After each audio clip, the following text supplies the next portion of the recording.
Karin yang melihat tingkah sang kakak hanya mengernyit aneh dan kembali lagi menyibukkan diri dengan smartphone-nya sambil tak lupa menyeruput sedikit kopi yang ia pesan tadi. Rin, kamu ada duit kecil nggak di situ? Tanya Rere membuat Karin mengalihkan pandangannya dari ponsel. Udah, nggak usah banyak nanya, ada nggak? Jangan bilang mau ngasih sumbangan ke tuh cleaning service, tanya Karin. Kalau iya, emang kenapa? Tanya Rere. Nggak ah, duit Kak Rere aja. Kebetulan duit Karin pas-pasan juga. Jawab Karin sambil nyengir. Ya udah, wait ya. Lah, beneran nih. Kak Rere bikin malu aja, ih, kata Karin. Oke guys, sebelum kita lanjut, jangan lupa subscribe dan tekan lonceng notifikasi agar kita bisa lebih dekat lagi.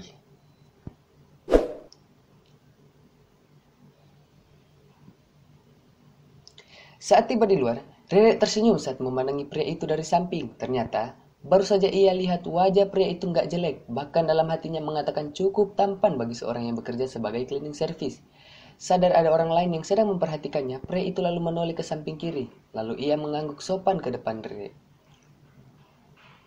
Mengetahui bahwa pria itu kembali memandang ke depan, Rere sesaat menarik nafas lalu mendekati pria itu. Mas, pria itu menoleh kembali. Ya non, jawab pria itu. Maaf kalau aku lancang. Tadi aku perhatikan dari dalam, masnya pengen sesuatu ya? Tanya Rere membuat pria itu mengernyit. Maksudnya, tanya masnya jangan tersinggung ya. Iya non, jawab pria itu sambil mengangguk sopan untuk kesekian kalinya. Begini mas, tadinya aku ingin traktir masnya di dalam, tapi aku memikirkan, tapi aku memikirnya lebih baik aku berikan duit saya. Begini mas, tadinya aku ingin traktir masnya di dalam, tapi aku memikirkan lebih baik aku berikan duit aja supaya bisa digunakan sisanya untuk hal lain. Nggak usah non, nggak usah, ujar pria itu menolak pemberian Rere. Nggak baik lo menolak rezeki, kata Rere sambil tersenyum. Nggak usah non, serius, aku nggak apa-apa dan nggak ingin sesuatu. Masnya jangan menolaknya, ujar Rere tegas.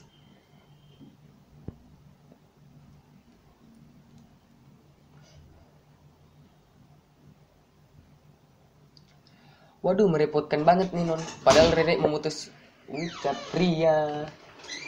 Udah, nggak usah nolak rezeki. Makasih ya non. Semoga kebaikan non dibalas oleh Allah SWT.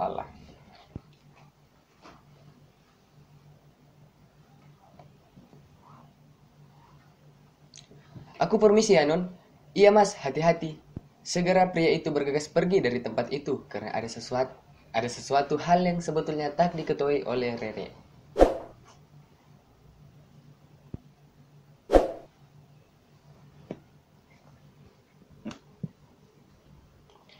Dan pemilik perusahaan adalah Pak Wirakeyosuma, telah dilibatkan menjadi 30 besar orang terkaya di dunia. Pun sesuai hasil survei kekayaan tahun ini, Menara Graha Eka Wira yang menjadi salah satu gedung tertinggi se-Asia Tenggara menjadikan perusahaan ini sebagai disegani di Indonesia. Interior di dalam ruangan meeting sangatlah mewah. Duduk di meja bundar, 4 orang bagian penting dan juga kepercayaan Pak Wira beserta Pak Wira yang duduk di bagian depan sedang mengadakan meeting dengan membahas banyak hal. Mereka saat ini sedang. Jadi bagaimana menurut Pak Robert? Langkah apa yang akan kita ambil untuk perusahaan tersebut? Tanya Pak Wira setelah menjelaskan keinginannya untuk mengambil ahli perusahaan tersebut.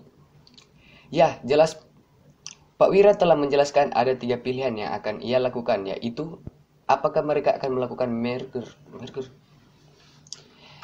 menderasi tema perusahaan mereka, winning in the market, maka maka strategi adalah dunia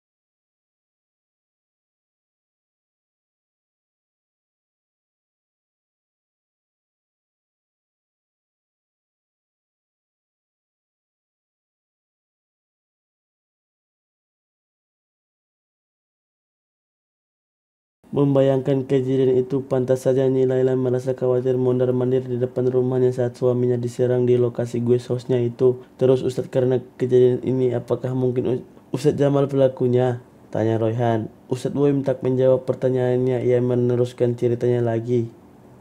Dari kejadian itu, Abah Haji mengajak ustadz-ustadz yang lain berdoa untuk membuat pagar di sekeliling pesantren. Maksudnya bukan pagar biasa, semacam pagar perisai doa-doa agar kejahatan bisa masuk ke dalam pesantren. Tidak ada sihir atau apapun yang bisa menembus pagar itu, Roy. Ya, Royhan juga mengingat dan menyadari bila kejadian itu terjadi di lokasi guest house di luar lokasi pesantren. Terus apa Ustadz sudah menyangka siapa yang menyerang Kiai? Ia juga kayaknya yang melakuin di proyek kita, tidak senang bila kita maju. Ustadz belum yakin kalau Ustadz Jamal pelakunya. Setelah belasan tahun tak ada kabar, masa tiba-tiba muncul. Kita jangan gegabah, Roy, ucap Boim yang tahu dengan pikirannya muridnya itu siapa yang ia curigai. Nanti kita cari pelakunya pelan-pelan dengan Dharma. Royhan mengusap wajahnya kering, hasil latihannya sudah mengering mendengar salah satu sejarah pesantren ini. Antum bukannya mau pulang malam, Tats? Kenapa harus malam? Surprise buat keluarga kalau pulang malam datang subuh, ucap Royhan tersenyum. Roy juga ditemani Mang Tatang, nanti ikut, jawab Royhan meringankan rasa khawatir gurunya. Ya sudah, hati-hati, antum istirahat saja dulu, salam buat keluarga. Sementara di rumah atas, Abah Haji sedang duduk beristirahat sambil memanjatkan doa. Ada semacam film pendek di muka syafahnya yang menggambarkan kecurigaan istri dan penghuni pesantren ke sepupunya yang pernah ikut membangun awal pesantren ini, Jamal.